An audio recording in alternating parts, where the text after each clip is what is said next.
Hello दोस्तों, नमस्कार। Geography, Indian geography जो है उसके 150 प्रश्नों को हम हल कर रहे हैं जो एमसीक्यू टाइप के होंगे। अभी तक हम 25-25 प्रश्नों के 2 वीडियो कर चुके हैं। ये तीसरा वीडियो है जिसमें हम 51 से लेकर के 75 तक प्रश्नों को हल करेंगे। अगर आपको हमारा ये वीडियो अच्छा लगता है तो इसे लाइक और शेयर करिएगा, और अगर चैनल पर नए हैं तो हमारे चैनल को प्लीज़ सब्सक्राइब करिएगा। तो शुरू करते हैं तीसरा वीडियो। 150 प्रश्न एमसीक्यू जो हर तरह की प्रतियोगी परीक्षाओं के लिए बहुत ही महत्वपूर्ण साबित होंगे। तो शुरू करते हैं प्रश्न संख्या 51 से। निम्न में से किस कोयला खदान में कोकिंग कोयले की सबसे अच्छी किस्म पाई जाती है? इनमें से किस कोयला खदान में? तो ये झारखंड की झरिया जो है, ये बी बाद में आ गया। झारखंड की झरिया जो कोयला की खान है, वहाँ सबसे अच्छा कोयला पाया जाता है। निम्न में से किस राज्य में कोयले के सर्वाधिक भंडार हैं? तो अगर राज्य की बात करिए तो झारखंड में सबसे अधिक कोयले के भंडार हैं। निम्नलिखित कथनों पर विचार कीजिए और उत्तर दीजिए। क्या है? तृतीय कोयला भंडार का निर्माण योशीन काल में हुआ है। तृतीय कोयला भंडार योशीन काल में हुआ है, सही है ये। तृतीय कोयला भंडार असम और अरुणाचल प्रदेश में पाया जाता है, ये भी सही है। तो दोनों सही हो जाएंगे। तो इसका विकल्प संख्या हो जाएगा सी। 1 और 2 दोनों सही है। 54 है, निम्नलिखित में से कौन सा कथन सत्य नहीं है? इनमें से कौन सा कथन सत्य नहीं है? तो जो कथन सत्य नहीं है ये बताना इसमें। तो कच्चा तेल कायांतरित चट्टानों में पाया जाता है, यही गलत है, ये गलत है। बाकी कच्चा तेल उस स्थान पर मिलता है जहां उसका निर्माण होता है, सही है। कच्चे तेल के साथ गैसें भी होती हैं, सही है। ऐसा माना जाता है कच्चे तेल का उद्गम कार्बनिक है, ये भी सही है। ये गलत है, तो ए वाला ही विकल्प सही हो जाएगा इसका। निम्न में से कौन सा राज्य कच्चे तेल का सबसे बड़ा उत्पादक है? कच्चे तेल का गुजरात सबसे बड़ा उत्पादक है। 55 का हो जाएगा सी। अगला 56 है, निम्नलिखित में से किस क्षेत्र में प्राकृतिक गैस के सबसे बड़े भंडार पाए जाते हैं? तो ये इसमें वसेन बेसिन में पाए जाते हैं, ए विकल्प सही हो जाएगा। निम्नलिखित कथनों पर विचार कीजिए और सही उत्तर का चयन कीजिए। विद्युत ऊर्जा का स्वच्छ स्रोत है। विद्युत ऊर्जा का स्वच्छ स्रोत है, बिल्कुल स्वच्छ है, इसमें प्रदूषण नहीं होता। तुलनात्मक रूप से विद्युत ऊर्जा एक सस्ता, प्रदूषण रहे तो नवीकरणीय स्रोत है। दोनों सही हैं, दोनों सही हैं। 1 और 2 दोनों सही हैं, तो इसका विकल्प हो जाएगा सी। अगला 58 है, निम्नलिखित में से कौन सही सुमेलित नहीं है?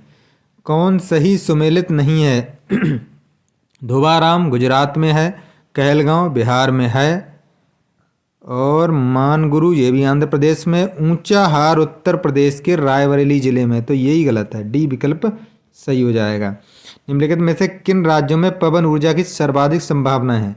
सीधी सी बात, जहाँ पे हवाओं की इस तरह की कंडीशन होगी वहाँ पे पवन ऊर्जा की कंडीशन कहाँ पे ज़्यादा अच्छी हैं? तो ये गुजरात और तमिलनाडु में अच्छी होंगी, बी विकल्प सही हो जाएगा। निम्नलिखित में से कौन सा नाभिकीय संयंत्र सही सुमेलित नहीं है? बागड़ी चुटका जो संयंत्र है, नाभिकीय संयंत्र, ये मध्य प्रदेश के मंडला जिले में है। मध्य प्रदेश के मंडला जिले में, तो ये छत्तीसगढ़ में नहीं है। तो ए विकल्प सही हो जाएगा इसका। 60 का ए विकल्प सही हो जाएगा। भारत में कुल बोया गया क्षेत्रफल, टोटल सोन एरिया है, लगभग 45.5% है।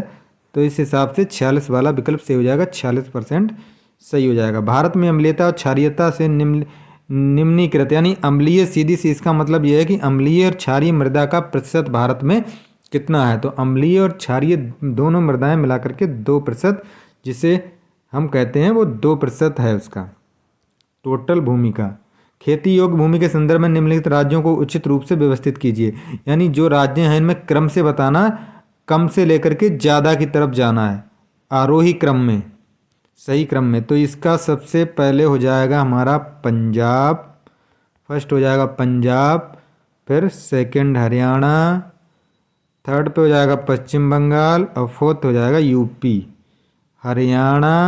पंजाब, हरियाणा, पश्चिम बंगाल, यूपी। तो इसका उत्तर हो जाएगा हमारा डी। अगला है, भारत में कुल कृषकों में सीमांत कृषकों का प्रतिशत। जो सीमांत कृषक, देखिए जो सीमांत कृषक होते हैं जिसे मार्जिनल फार्मर कहते हैं, जिनके पास 1 हेक्टेयर से भी 1 हेक्टेयर से भी कम भूमि होती है उन्हें मार्जिनल फार्मर करते हैं, और 1 से 2 हेक्टेयर जिनके पास होती है वो स्मॉल फार्मर, और 2 हेक्टेयर से बड़े वाले तो बड़े किसान कहलाते हैं।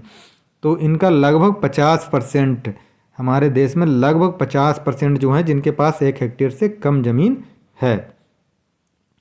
इनमें से फिर कथनों को चुनना और कौन से कथन सही हैं ये चयन करना है। तो 65 में स्वतंत्रता से पहले भारत में नहरें सिंचाई का सबसे प्रमुख साधन थी, ये बिल्कुल सही है। और समय के साथ नहरों द्वारा, क्योंकि नलकूप की संख्या बढ़ी है तो नहरों की सिंचाई का प्रतिशत घटा है। तो इस तरह से 1 और 2 दोनों सही हो जाएंगे, सी वाला विकल्प सही हो जाएगा।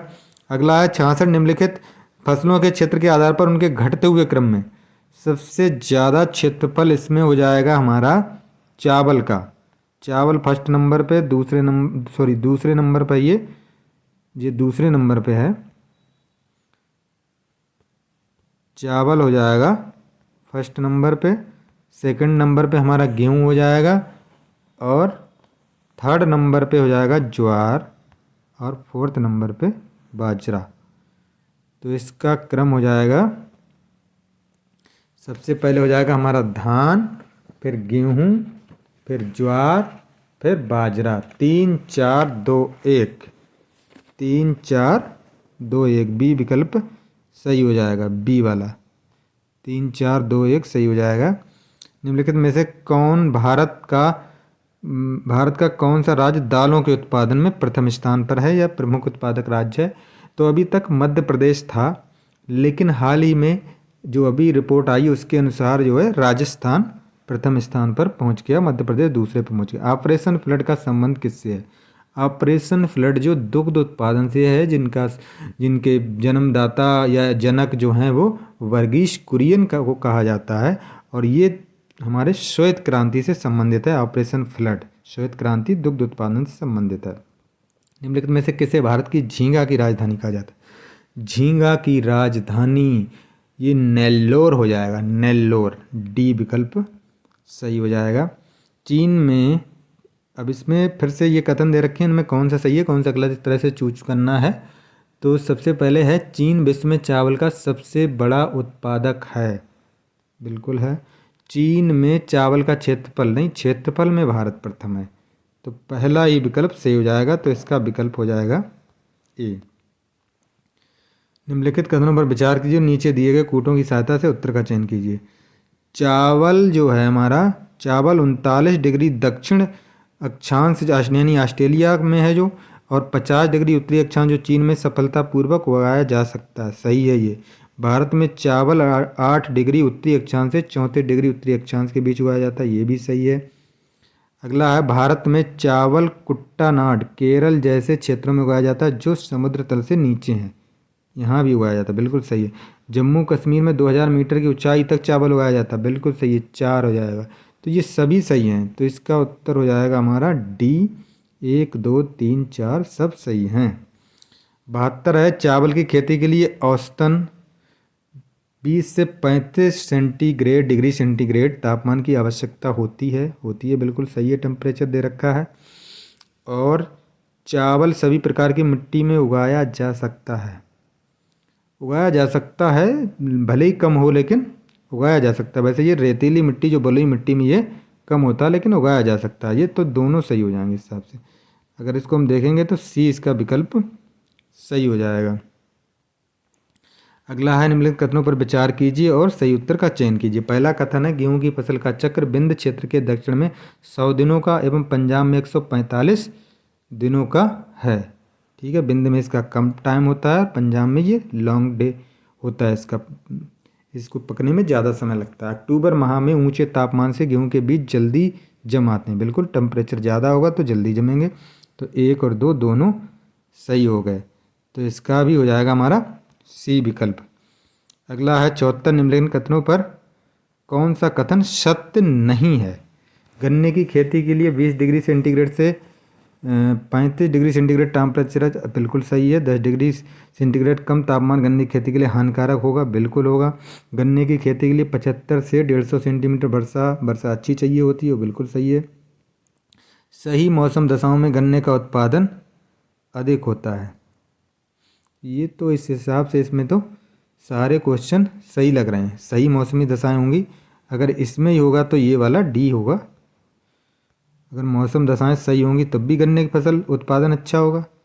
तो ये भी इसमें सारे सही हैं, तो कोई भी गलत नहीं होना चाहिए मेरे हिसाब से। और निम्नलिखित कथनों में से कौन सा कथन सत्य नहीं है? निम्नलिखित कथनों में कौन सा कथन सत्य नहीं है यानी गलत है? कौन सा कथन गलत है? कपास एक अर्धशुष्क फसल है। बिल्कुल अर्धशुष्क फसल है। कपास की खेती के लिए 85 सेंटीमीटर वर्षा की आवश्यकता होती है। ये गलत है, एक कम वर्षा में हो जाता है। कपास की खेती के लिए 21 डिग्री सेंटीग्रेड से 27 डिग्री सेंटीग्रेड तापमान चाहिए। ये तो सही हो जाएगा। जब ये गलत हो गया तो यही बी वाला हो जाएगा। तो इसका उत्तर हो गया बी। 75 का हो जाएगा हमारा बी आंसर।